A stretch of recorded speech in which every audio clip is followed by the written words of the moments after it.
요한계시록 9장을 묵상하겠습니다. 자, 8장까지요. 도표를 하나 그리죠.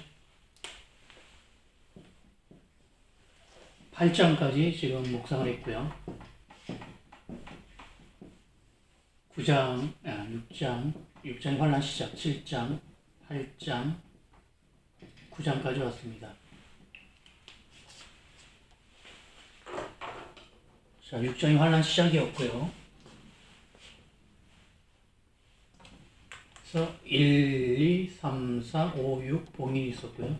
7장을 텀으로 두고 7 봉인이 그 사이에 있었고요. 8장이 있었죠. 7장이 그 사이에 들어가 있었고 8장에서 7째 봉인이 열리면서 그 안에 1, 2, 3, 4 나팔이 있었고요. 여기까지가 8장이었습니다. 이 앞선 시간에 8장까지 봤어요. 자, 그리고 이제 다섯째 나팔이 이제 계시록 9장입니다. 9장이 이제 다섯째 나팔, 여섯째 나팔인데 이 두 나팔이 이제 세 번의 화인 거예요. 그 중에 첫째와 둘째화인 겁니다. 이 두 재앙이 계시록 9장을 채우고 있는데 먼저 다섯째 나팔의 내용을 보죠. 역시 첫째 화입니다. 여섯째는 지우고 뒤에 설명을 드리겠습니다. 9장이 이제 이 두 재앙이어서 분량으로 반번씩 9장에 약 거의 반번씩 차지하고 있는데, 자, 먼저 이 1, 2, 3, 4 나팔과 4개의 나팔과 다섯째 나팔의 차이점이 계시록 9장에 들어서 분명히 지금 나타나고 있습니다. 1, 2, 3, 4 첫째, 둘째, 셋째, 넷째 나팔은 기록 분량이 8장의 대부분을 차지하지만 기록 분량이 많지 않습니다. 보통 한 절이나 두 절씩 차지해요.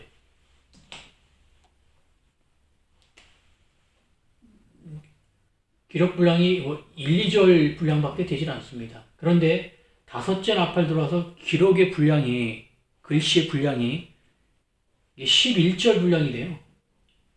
갑자기 5배, 6배 정도로 기록 분량이 확 늘어나 버립니다. 그게 이게 1, 2, 3, 4와 5, 6, 7, 세 화로 이제 나뉘어진 7나팔을 1, 2, 3, 4, 5, 6, 7 났을 때의 그 특징 중에 하나입니다.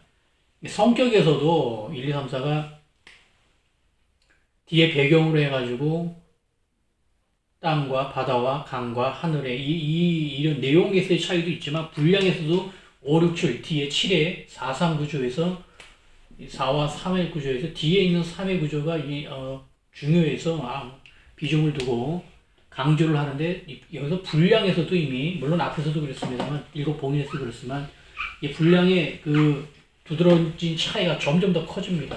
이것이 계속 점징적 구조라고 용어를 붙인 그런 현상인데, 이게 모든 요소에 다 들어가 있어요. 뒤로 갈수록 환란의 정도, 재앙의 정도는 점점 커집니다. 뒤로 갈수록 기록의 분량도 점점 많아집니다. 뒤로 갈수록 주기의 형성도 점점 길어집니다. 뒤에 다 마치고 계시록의 구조를 볼 때 이 내용을 세세하게 볼 텐데요. 굉장히 많은 구조가 다양하게 이 안에 여러 형태로 다 중첩이 되어 있어요. 이것을 다 맞춰가지고 글을 쓴다는 것은 불가능하고, 앞서 말씀드렸지, 이걸 발견을 할 수 있습니다만 이걸 쓸 수는 없습니다, 사람이. 자, 다섯째 나팔에서 11절로 갑자기 기록의 분량이 대거 늘어납니다. 이 현상을 염두에 두시고요. 그러면서 당연히 기록 문자의 양이 많아지니까 그 안에 내용이 세세하게 묘사가 되죠. 그래서 당연히 묵상할 내용이 많습니다. 다섯째 나팔이 첫째 화인데, 첫째 화입니다. 그런데 이 세 화에 대한 얘기는 이제 더 여기서 세세하게 드리긴 좀 어렵습니다만 일단 양상을 먼저 보죠. 계시록 9장의 전반부를 차지하고 있는 이 첫째 관은 그 양상, 실제 이 육적 세계에서 펼쳐지는 그 형태를 보면은 이것은 거의 분명하게, 아주 뭐 확정할 수는 없습니다만 거의 분명하게 이 다섯째 나팔의 재앙은 전 세계적인 전염병입니다. 이 해석에서 크게 벗어나진 않을 거예요. 물론 확정할 수는 없습니다만 이때 지금 후알란이 이제 지금 이쪽을 이제 시점으로 정확히 반이라고 보기는 좀 힘듭니다만 그래도 일단 반 정도까지는 왔다고 볼 수 있는 데인데 지금 1, 2, 3, 4 나팔을 넘었기 때문에 지금 전환란의 좀 후반으로 온 거예요. 전환란 기간이 2년 10개월입니다. 이 기간이 이제 이 기간이 965일이어서 연수로 따지면 한 2년 10개월 정도 돼요. 이것도 정확하게 나옵니다. 이 기간에 거의 지금 2년 정도 지났다고 해도 과언이 아닌 시점이에요. 그래서 이 부분을 지금 기간을 이렇게 놓고 이 2년 10개월 기간을 놓고 이 7봉인가 7나팔을 보면은 지금 굉장히 그 듬성듬성하게 기록한 겁니다. 요한계시록이 이 사건을 지금 그 짧은 기록 안에 지금 2년 10개월 동안의 기간 동안에 벌어진 사건을 기록해서 얼핏 보면 굉장히 많은 기록을 한 것 같은데 사실은 굉장히 적게 기록을 한 거예요. 또 이건 압축을 한 기록입니다. 7교회처럼 이렇게 심한 압축은 아닙니다만 이 2년 10개월을 겪는 개인의 입장, 사람 입장에서는 이 기록에 의지해서 이 상황을 본다면은 기록이 굉장히 압축되어 있어요. 그래 단어 하나까지 세심하게 볼 수밖에 없는데 다섯째 나팔의 시점은 분명히 전환란의 후반으로 들어왔습니다. 점점 이 재앙의 강도가 환란의 강도가 점점 커지는 거예요. 이렇게 커진 환란의 강도는 당연히 후환란을 향하고 있죠. 후환란을 정점으로 이제 터져 나갑니다. 7년 환란의 정점이 후환란부터 본격적으로 시작되기 때문에 그 후환란을 위해서 지금 계속해가지고 점진적으로 지금 세기가 지금 올라가고 있는 건데 그것이 갑자기 그 세기가 올라가면서 점진적으로 올라가도 도약적으로 한번 뛰어오른 것이 바로 이 첫째 화예요. 이 세 화부터 이제 본격적으로 이제 후환란으로 들어가는 그 돌진이 시작된 것입니다. 그 첫째 화의 내용이 전염병이에요. 이 내용은 뭐 정확하게 확정할 수 없습니다만 이 전염병은 지금까지 인류가 겪지 못했던 전염병은 분명합니다. 병명이 어떤 것도 찾기 힘들고요. 그 증상도 그렇고 상태가 굉장히 악질입니다. 굉장히 힘들 거예요. 그래 그것을 이제 요한계시록도 정확하게 기록하죠. 5달 동안 너무나 고통스러워서 오직 힘들었으면은 차라리 죽겠다고 할 정도의 그 정도 고통인데 죽을 수도 없는 거예요. 이게 정말 힘든 상황입니다. 뒤에 이제 말씀을 드리겠습니다만 죽을 수도 없는 상황이 오히려 더 무섭습니다. 전염병보다 죽고 싶지만 죽을 수 없는 자살의 권리나 자살의 자유라고 얘기하는 세상이 말하는 그것조차 박탈이 되는 상황이 와요. 물론 그게 이제 계속 끝까지 지속되진 않습니다만 그게 얼마나 무서운 현상인지를 알 수 있어요. 지금 이 전염병이 발생을 했는데 극심한 고통을 유발하지만 또 사람을 사망으로 몰고 가진 않습니다. 그래 참 힘든 거예요. 이런 상태를 겪어보질 않아서 질병 쪽으로 환란을 겪은 분들은 짐작을 할 수 있겠죠. 여하튼 이러한 전 세계적인 또 아주 극심한 전염병이 발생합니다. 그 기간이 5달이죠. 150일입니다, 무려. 150일 5달이면은 후활란 2년 10개월에서 이거 앞뒤 따지면 한 이 정도가 지금 2년 단계까지 왔다고 이렇게 볼 수가 있어요. 2년 정도가 지났다고 6, 7, 8장에서 전환란 2년 정도가 지났다고 해석을 해도 큰 무리는 아닐 것입니다. 자, 그래 안의 내용을 약간씩 세세하게 보죠. 자, 9장 1절입니다. 다섯째 천사가 나팔을 불매 다섯째 나팔이 불린 겁니다. 내가 보니 하늘에서 땅에 떨어진 별 하나가 있는데 그가 무저갱의 열쇠를 받았더라. 지금 이 9장 1절부터 아주 그 중요한 내용들이 그냥 아무렇지 않은 일상 문장처럼 나오지만 지금 아주 그 심오하면서 복잡하면서 깊은 그 복선을 품고 있는 내용들이 지금 첫 절부터 나오고 있어요. 자, 그 첫 번째 표현이 그 하늘에서 땅에 떨어진 별입니다. 지금 자, 이 형태가 전염병이라는 것만 기억을 하시고요. 기간도 약간 기억하시고. 자, 지금 이 다섯째 나팔의 시작이 나팔을 부니까 하늘에서 별 하나가 떨어진 거예요. 그러면서 시작이 됩니다. 그런데 그 별이 무엇이냐라는 거예요, 이 별이. 이 별이 과연 무엇이냐는 겁니다.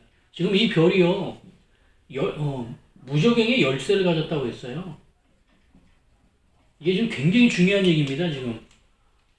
이게 엄청나게 중요한 얘기예요. 지금 이 내용은 계시록 이거 다 풀고, 22장까지 다 풀고요. 한 번, 두 번 정도 더 돌고요. 그리고 이 안에 창세기부터 유다서까지 모든 내용을 다 대응해서 다 마치고요. 그리고 이 요한계시록 안에 자체 구조, 성경 전체의 자체 구조를 다시 구조만 또 다시 쭉 봅니다. 그것까지 다 보고 나서 마지막으로 최후로 볼 것이 이 천국과 지옥이에요. 종말의 비밀에서 마지막 묵상할 내용이 천국과 지옥에 대한 것입니다. 이것이 마지막 묵상인데 여기까지 가려면 지금 거쳐야 될 내용이 워낙 많습니다. 앞서 200시간 얘기를 했지만 사실은 200시간도 안 돼요. 여하튼 마지막까지 천국과 지옥에서 이 내용들이 전부 다 열려집니다. 왜 이런 얘기들이 나왔는지가 여기서에서야 제가 말씀을 드릴 수 있는데 지금 그 아주 깊은 엄청나게 그 중요하고 복잡하고 그 완벽한 구조가 뒤에 깔려 있어요. 자, 별로만 일단 보죠. 이 지금 무저갱이 열리는 이 초유의 사건이 벌어집니다. 이게 지금 성경에서 무저갱이 열린다는 표현은 여기밖에 없어요. 이게 엄청난 의미를 지니고 있어요. 지금 무저갱이라는 용어부터 지금 설명을 해서 다 열쇠 용어를 다 설명을 해야 되는데 너무 시간이 많이 걸려서 이제 이 자리에서는 뭐 도저히 안 되고요.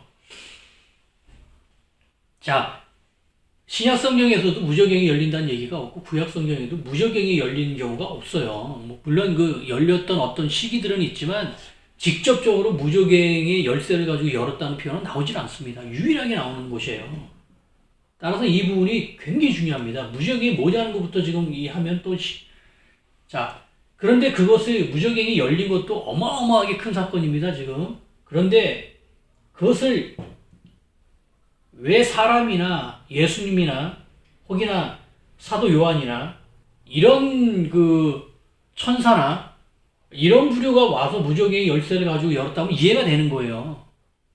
거기서 예수님이 열었느냐 천사가 열었느냐 요한이 열었느냐에 따라서 의미를 또 이제 그 어떤 대상인지에 따라서 좀 깊게 봐야 되겠지만 그래도 이해는 할 수 있다는 거예요. 그런데 지금 이 요한계시록 9장 1절의 표현은 그건 사람이 아니에요. 별이 하늘에서 별 하나가 떨어져가지고 지금 그 별이 그냥 별 하나 떨어진 것까지 이해를 하는데 그 별이 지금 무저갱의 열쇠를 갖고 있고 그 별이 무저갱을 연단하는 거예요.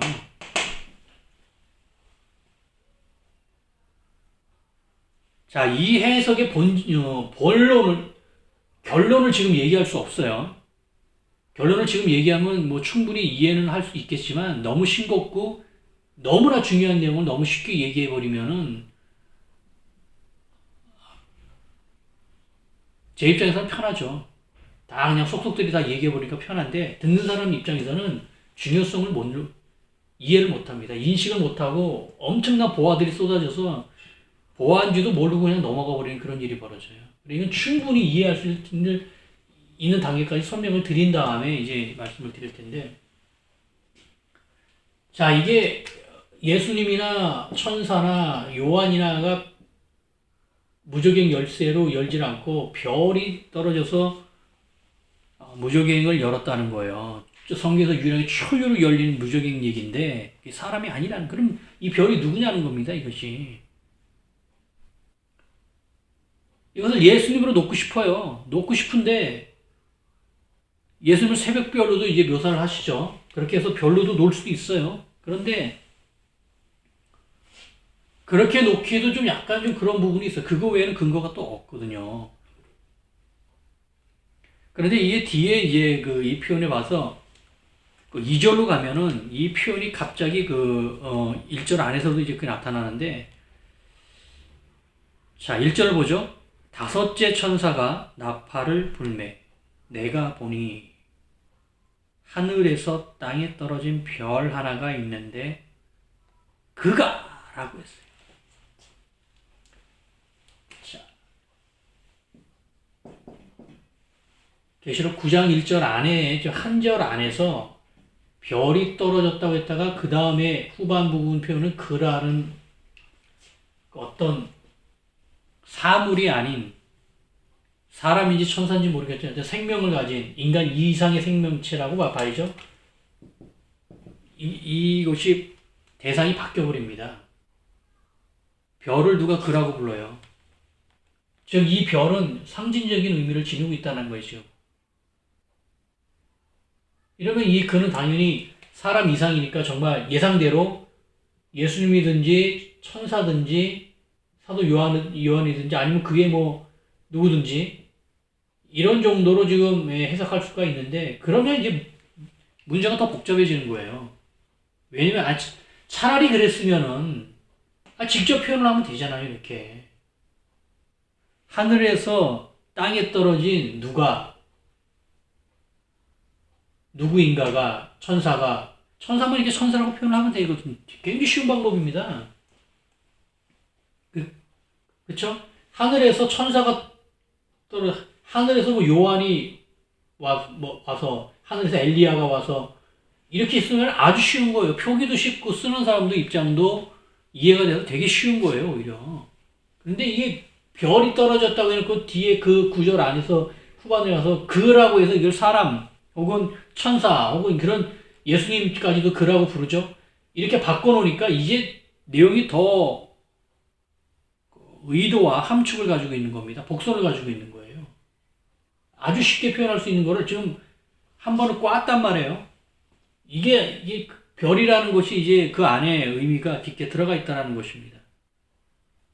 그리고 이게 뒤에 이제 계시록 20장 3절에서 무저갱이 이제 닫히죠. 그때 무저갱을 닫는 그 존재는 누구냐면 천사가 닫습니다. 이걸 봐서는 천사가 무저갱을 열었을 가능성이 있어요. 천사를 별로 표현할 수도 있습니다. 그렇죠? 계시록 12장 4절에서 사탄이 하늘에서 떨어지기 전에, 하늘 전쟁하기 전에 그 꼬리로 별 1000분의 1을 쓸어다가 땅에 던져버리거든요. 그게 바로 이 타락 천사들이기 때문에 별을 천사라고 얘기를 합니다. 능히 이럴 수 있어요. 그런데 그렇다고 해서 이 별이 천사라고 지금 단정 지을 수는 없습니다. 만일에 그렇다 이게 천사가 지금 와서 무저갱 열쇠 받아서 이거를 무저갱을 열었다고 하면 천사라고 표현을 하면 되잖아요, 쉽게. 요한계시록 안에 워낙 많은 천사들이 움직이기 때문에 그냥 천사라고 쓰면은 이상할 것도 없고 문제될 것도 없고 그냥 너무 자연스럽게 그냥 슉 지나가 버려요. 그런데 그걸 다 놔두고 쉽게 표현할 수 있는 걸 다 놔두고 별이라고 쉽게 이해할 수 없는 표현을 한 것은 이게 요한의 취향이 아니라는 겁니다. 지금 이거는 요한계시록 그 성경은 기자의 취향대로 쓴 게 아니겠어. 성향은 들어가지만 성령의 강한 역사로서 별이라는 것도 이 안에 성령의 역사가 있어요. 성령께서 강하게 이 뜻을 지금 이 안에 넣고 있는 것입니다.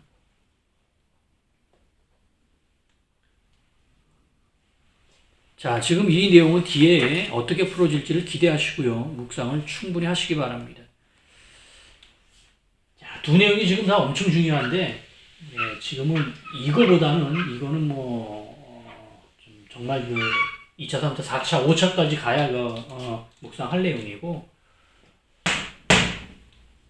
자, 지금 이렇게 해서 첫째화가 묵상을 하는데요. 무적행이 열리면서 지금 이 첫째화가 전염병인데 어떻게 전염병이 발생하는지 그 과정을 지금 설명하고 있는 거예요. 열리면서 지금 이 전 세계적인 극심한 유례가 없는 전염병이 무적행이 열리면서 지금 발생하는 겁니다. 이게 그래서 극심한 전염병이 되는 거예요. 인류가 겪어보지 못한 초유의 전염병이 성립이 되는 것이 이 무적행이 열리는 그 초유의 사건 때문에 성립이 되는 겁니다.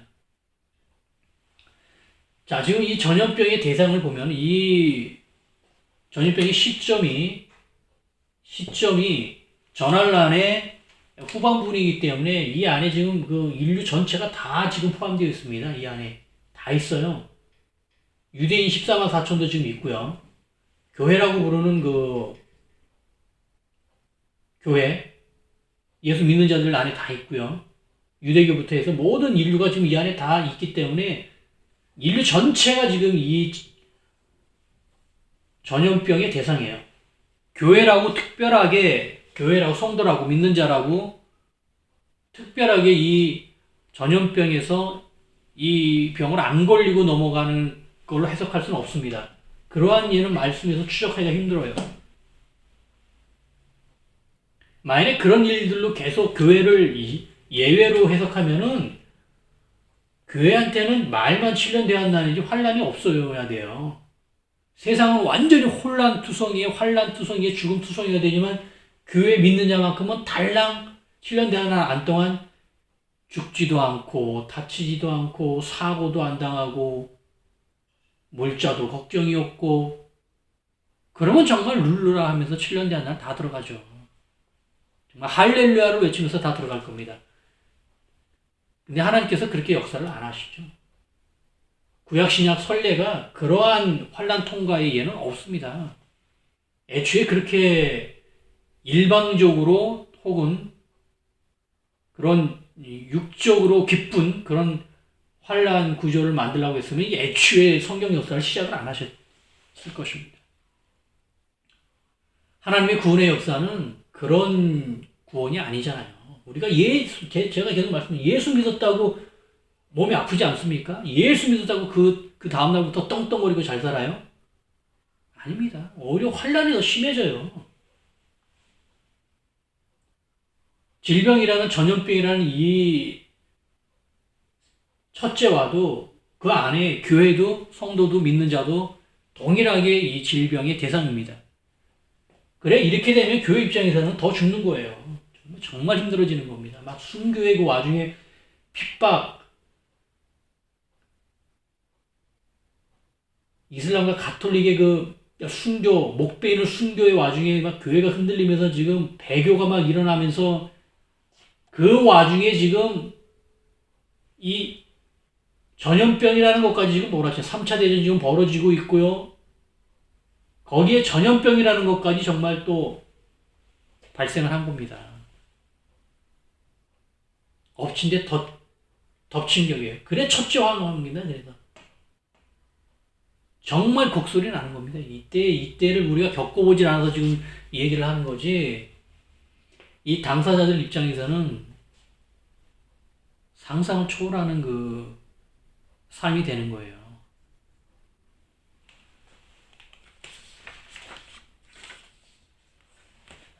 대상에서는 이 교회가 여길 수 없다.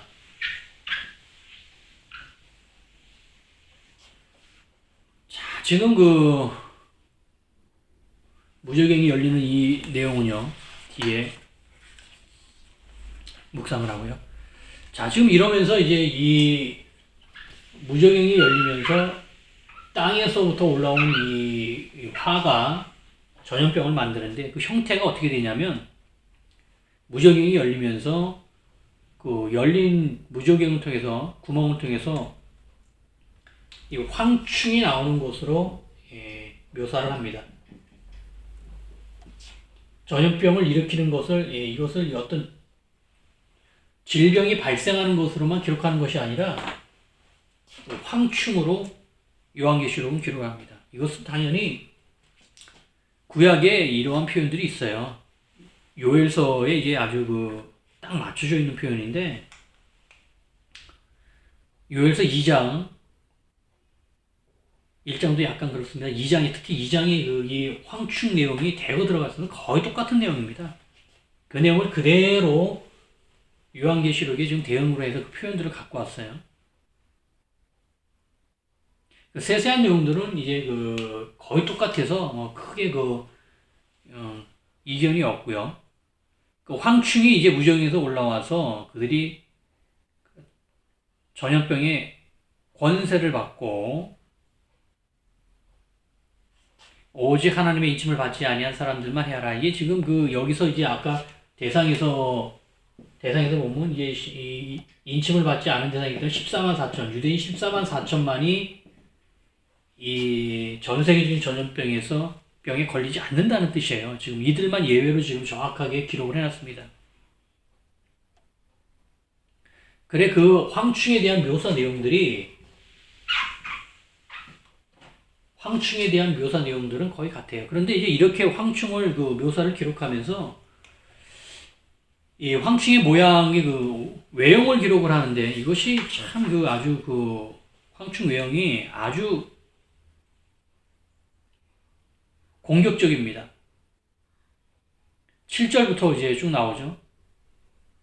7절부터 10절까지 이 부분이 굉장히 다섯째 나팔에서는 이 황충에 대한 묘사에 많은 분량을 할애하고 있습니다. 지금 7절부터 해서 10절까지 7, 8, 9, 10절을 지금 이 황충 묘사로 다 지금 쓰고 있는데, 이것은 한 11절 정도 분량에서 거의 3분의 1 이상을 지금 황충 묘사에 지금 다 쓰고 있는 거예요. 이게 분량이 이렇게 많이 들어갔다는 것은 이제 그 부분을 강조하고 있는 것입니다.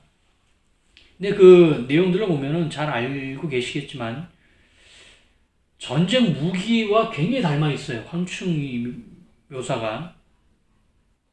기록 안 해도 전쟁을 위하여 7절 황충들의 모양은 전쟁을 위하여 준비한 전쟁이라는 표현이 들어가 있습니다만, 금 같은 관을 속 비슷한 것. 얼굴은 사람의 얼굴 같지만 사제 이빨, 철호 신경, 병거에 많은 말들이 달려가는 날개의 소리들, 정갈 쏘는 살, 이런 표현들은 어떠한 무기를 연상시키는 거여서, 이렇게 해서 지금 이것이 이제 표현이 근래 이제 과학이 발전해서 근래 나오기 시작했던 여러 가지 소형 무기들, 무인 무기들로 지금 해석을 하는 분들도 계셔요. 근데 이렇게 되면은 전염병은 이제 물론 이제 무인 어떤 소형 무기를 통해 가지고 전염병을 퍼뜨릴 수도 있습니다. 그런 내용일 수도 있어요. 그것도 고려를 하고 있어야 됩니다. 요한계시록은 좀 영적 묘사이기 때문에 실제 무저경이 열려서 황충이 올라서 전염병이 된 것처럼 영적으로는 그렇게 표현을 했습니다만, 실제 육적 세계에서는 정말 어떤 무기에 의해서 인위적으로 이러한 전염병이 발생할 수도 있습니다.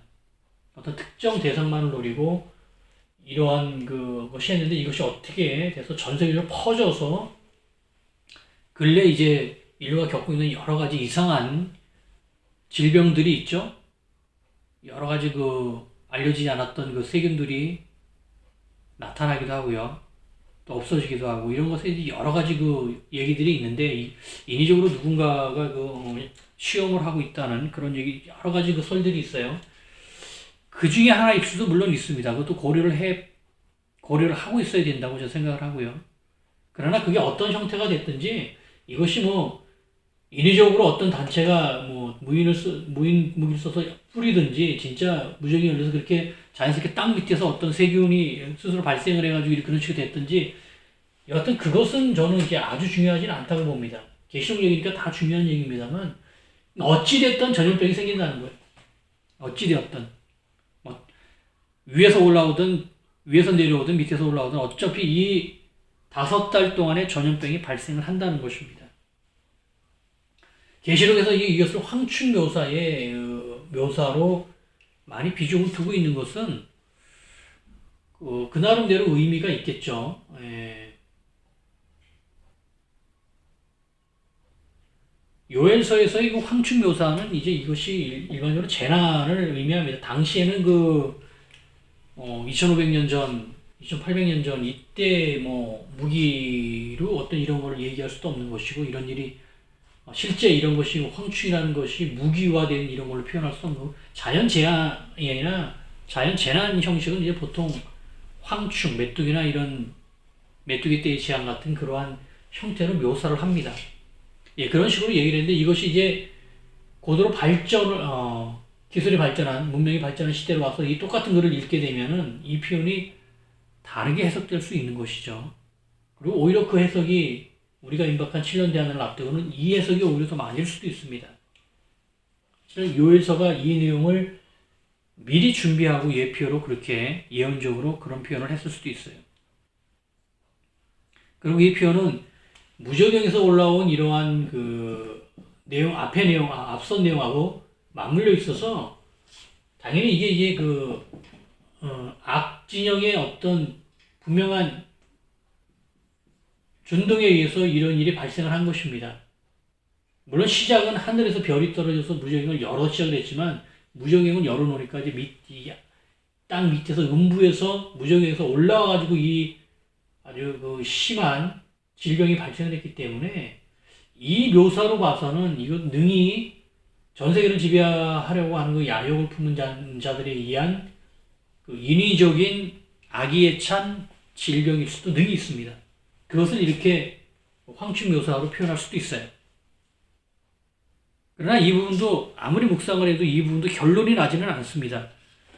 그 일을 겪어봐야 알 수 있는 것이고 결론은 나오질 않아요.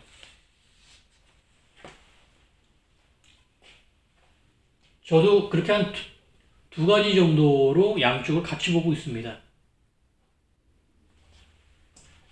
자, 이러면서 이제 그 첫째와 기록 표현에서는 염두에 둬야 될 것이 두 번에 걸쳐서 5달이라는 표현이 나옵니다. 기간이 나온 거죠. 그것이 이제 5절과 10절에 나오는데요. 9장의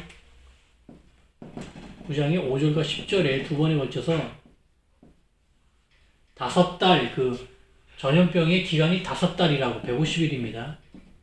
150일이라고 표현을 안 하고요. 이렇게 표현을 안 하고 5달이라고 표현합니다. 이것도 실제 이렇게 쓰면 안 돼요. 자, 지금 제가 이렇게 써야 맞습니다. 얘를 잠깐 언급을 하고 넘어가죠. 자, 지금 글 작업을 많이 해보신 분들은 충분히 알고 있지만 일반적으로 글을 많이 안 쓰시는 분들은 성경을 해석하는데 많이 불리합니다. 성경을 해석하고 이해하는데 도움을 얻고 싶으면은 반드시 글을 직접 쓰셔야 됩니다. 워드로 쓰는 것도 안 쓰는 것보다는 좋습니다만 워드보다 이 손으로 직접 글을 쓰는 작업을 하는 것이 훨씬 유리합니다. 그 상황이 바로 이 성경을 기록한 저자들이 그렇게 기록을 했기 때문에 이 저자의 입장과 동일한 상황에 놓이는 거예요. 그러면서 이 성경 기록에 대한 그 이해도가 많이 좋아져요. 특히 이런 부분들, 이제 글 작업을 많이 하신 분들은 알아요. 이것을 내용은 같습니다만 이렇게 쓰는 거하고요, 이렇게 쓰는 거하고 전혀 틀려요. 위에 건 어떻게 이것은 5달이라고 읽어야 됩니다. 외국인한테 한글을 알려주면서 이렇게 써놓고 얘를 5달, 다 같이 읽어보세요. 5달, 이거는 5달이라고 발음합니다라고 알려주질 않아요. 이건 어떻게 읽어야 됩니까? 5달이에요, 5달. 얘를 5로 읽어야지. 이걸 실제 5달이라고 발음하는 거는 이거예요.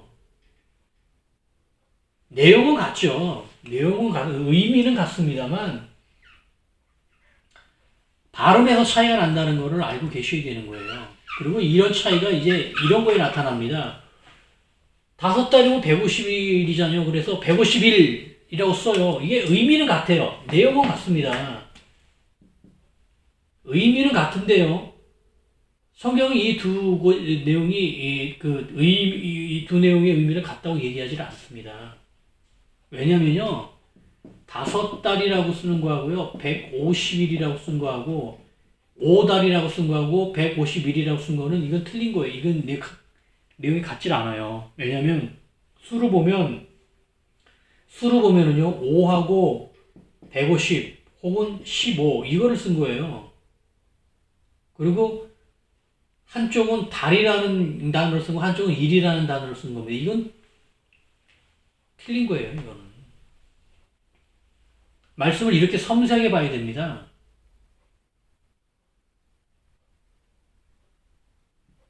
이거를 쉽게 그냥 같은 걸로 보시면은 말씀 해석하는데 이제 깊이가 점점 떨어져요.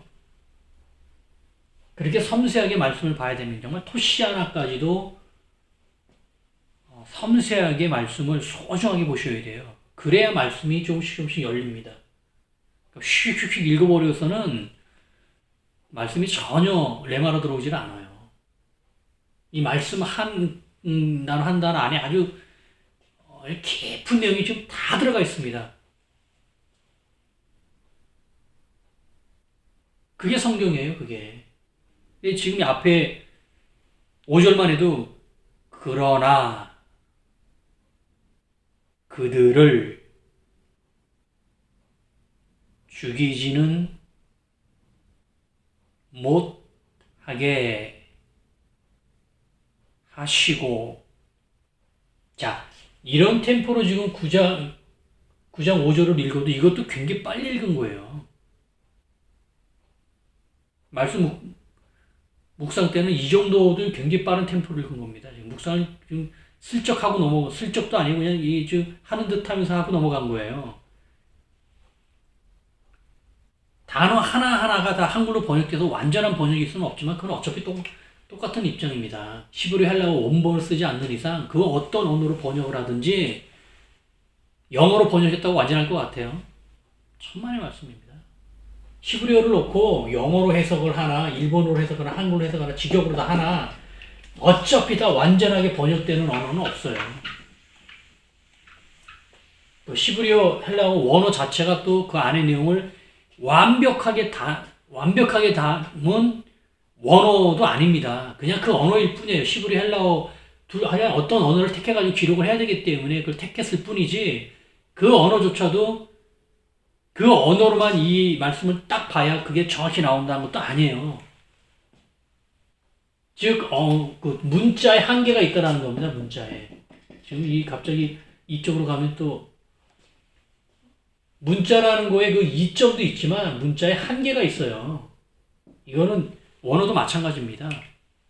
그래 만일에 히브리어 헬라어에서 히브리어로 꼭 구약 성경을 히브리어의 정통에서만 봐야 제대로 이해할수라고 하면 그러면 왜 유대인들이 실족을 합니까? 유대교가 왜 실족을 해요? 우리가 지금 죽어라고 히브리어 공부해서 해봤자 유대인들이 하는 히브리어를 능가할 것 같아요? 게임도 안 됩니다. 그러나 그렇게 히브리어를 수천 년 그렇게 쓴 그들조차도 히브리어로 된 구약 성경을 제대로 해석하지 못했잖아요. 지금 이러한 여러 성경 해석의 제반 사항들을 잘 숙지를 해야 돼요. 원어가 중요하긴 합니다만 그걸로는 지금 해결하지 못하는 부분이 굉장히 많습니다. 원어로 해결한 그 난제가 거의 없어요. 원어 가지고 에덴 동산을 찾은 것도 아니고 원어로 해가지고 히브리어 봐가지고 히브리어가 해서 원어로 해가지고 이거 헬라어로 해가지고 요한계시록이 풀어졌나요? 전혀 풀지 못합니다. 나중에 완전히 풀어놓은 상태에서 원어가 붙으면 또 틀려지죠. 그건요. 이미 풀어진 거니까. 풀어진 상태에서 원어를 보면 원어도 확 열릴 겁니다. 그런데 그런 접근으로는 이게 요한계시록을 못 풀고 그런 접근으로는 안 돼요. 그 한계는 인정을 하되 그 한계 안에서 번역이 된 그 안에서는 어떤 언어로 번역이 됐든지 한계는 있습니다. 제한은 있어요. 한계는 있습니다만 제가 묵상을 한 이 내용은 어떤 언어로 번역이 됐던 어떤 버전으로 번역을 했던 이 내용은 다 알 수 있어요. 그렇게 성령님께서 번역하십니다. 불충분한 유한적인 번역이지만 기본적으로 요한계시록 풀이고 성경 전체가 풀어지는 거에 부족함이 있는 번역은 없어요. 제가 그래도 한글 번역 몇 버전을 보지만 이 옛날 거 쓰나 지금 거 쓰나 별 차이 없습니다. 지금 번역을 놓고 정확히 따져 들어가서 이걸 따지는 것은 어차피 그렇게 따져 들어가도 결론 안 나와요. 그렇게 따져 들어가서 네파가 나와가지고 난 이 번역 나와보니 그러면 네 개가 전부 다 똑같아요. 다 조금씩 부족하고 다 조금씩 유리합니다. 결론이 안 나요. 네 개로 번역을 해놓으면 선택하는 거예요, 그냥. 그러니까 얘 쓸 것이냐, 얘 쓸 것이냐. 완벽해가지고 이쪽으로 몰리질 않는다는 거예요. 이게 번역의 한계이기 때문에 이 점을 인정을 해야 됩니다. 그러나 번역된 그 안에서는 단어 하나하나, 표현 하나하나를 아주 섬세하게 보셔야 돼요. 가능한 볼 수 있는 한. 어떤 번역인지 성령님께서 번역을 하셨기 때문에 깊은 얘기를 한다는 거예요. 이런 부분도 염두에 두시고 이게 왜 중요하냐면은 지금 단계에서 요한계시록 풀면서는 그렇게 아주 중요하지 않습니다만 150일은 이게 뒤에 가서 대홍수 때 이 기간이 나와요. 창세기 7장에 7, 8장에 대홍수 일정을 기록한 대홍수 사건을 기록한 거기에 150일이 두 번 나오잖아요. 이것도 한 번 나오는 게 아니라 두 번 나옵니다. 이렇게 두 번 나왔듯이 대홍수 기록에도 150일이라는 기간이 정확히 두 번만 딱 나와요. 놀랄 만큼 이것이 맞춰져 있어요. 그래서 나온 수들은, 좀 특정한 수들은 성경의 어느 부분에서 이 수가 쓰였는지를 보셔야 돼요. 그러면 그 부분에 분명히 연관성이 있습니다. 필요해서 지금 이 실제 전염병이 150일 동안 발생을 할 것입니다만, 이건 대홍수하고 관련이 있어요. 이 내용은 뒤에 구조를 계시록 구조를 뜯어서 구조를 맞춰보면 왜 이런 표현이 나왔는지가 이해가 되게 확 드러납니다. 즉 이렇게 말씀을 보면서 9장 5절이요. 죽이지는 못하게 하시고 5달 동안, 그러면 5달이면 성경에 5달이 어디에 있었지라고 생각을 하셔야 되는 거예요. 5달이 어느 사건 때, 어느 지역, 어떤 때 나왔었더라, 어떤 때 뭐가. 5달이면 대홍수 때는 150일이라고 표현이 됐고, 계시록에서는 이거는 계시록 표현이고, 이거는 창세기 표현인데, 표현이 좀 틀립니다만, 이렇게. 예, 그렇죠? 5달로는 같은 기간 내용으로 좀 맞물려 있는 거예요. 표현으로 맞물려 있는 것이 아닙니다. 이 5라는 표현이 별도로 또 있어요. 이게 왜 150일로 안 했는지가, 일단 150일로 한 거, 이 날짜 내용으로는 창세기 7장, 8장의 내용하고 150일하고 맞춰져 있는 것이고, 이것을 150일로 안 하고 5를 쓴 것은 5라는 수가 또 의미가 있기 때문에 그래요. 성경에 나오는 5라는 수가 나오는 경우를 한번 쭉 모아보시면은 윤곽이 드러납니다.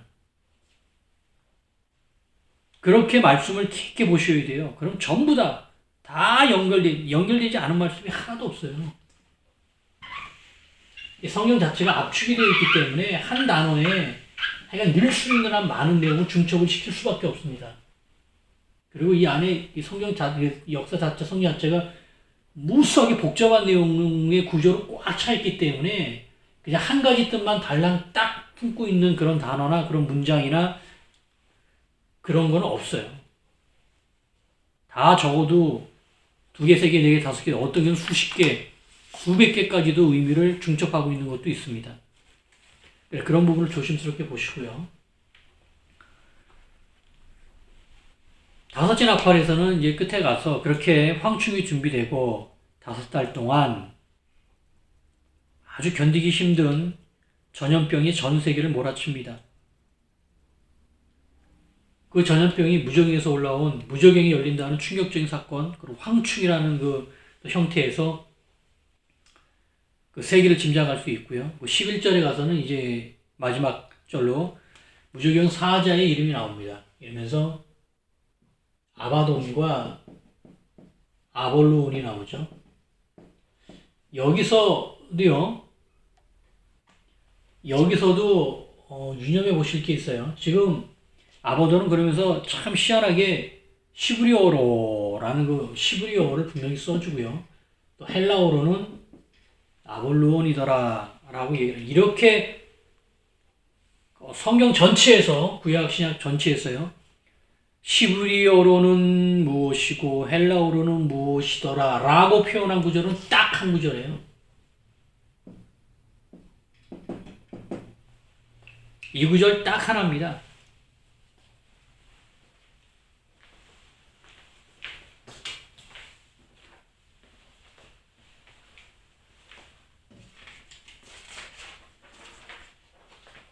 따라서 이 내용이 의미가 없을 수가 없어요.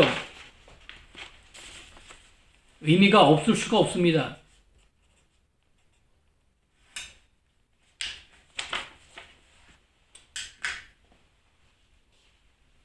신약 성경에도 이 표현이, 물론 이제 구약에는 이제 헬라어를 쓰지 않기 때문에 이 표현이 나올 수 없겠죠.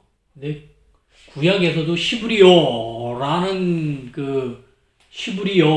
이러한 명사가 나오질 않아요. 아람어는 나오죠. 방언, 아람어는 나오는데 시브리어라는 것이 히스기야 때 한번 나오나요? 제가 정확히 지금 그때 한 번 정도 나올까 말까인 것 같아요. 이때도 시브리어라는 단어가 직접 나오진 않았던 것 같은데 헬라어까지 시작